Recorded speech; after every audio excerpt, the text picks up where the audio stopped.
Wow Sukanya, thank you. আজকে এই মানুষটাকে ধরে বেঁধে নিয়ে যাওয়া হয়েছে পার্লারে এবং তাকে বলাও হয়নি যে তার সাথে কি হতে চলেছে। আসলে মায়েরা তো হয়ই এরকম, চারিদিক সামাল দিতে গিয়ে নিজেদেরকেই সব থেকে বেশি নেগলেক্ট করে। আমি প্রথম যেদিন এই হট অয়েল ম্যাসাজটা নিয়েছিলাম সেদিনই ঠিক করে নিয়েছিলাম একদিন মাকে আনবই।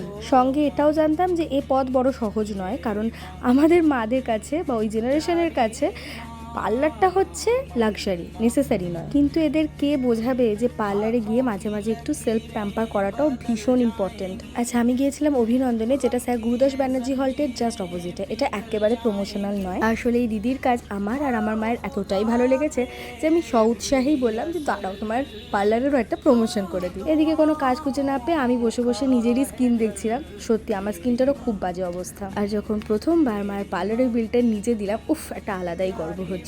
আর এদিকে টানা 1 ঘন্টা মাসাজ খাওয়ার পর এনার মুখের হাসিটা দেখেছো? Yes, this is priceless.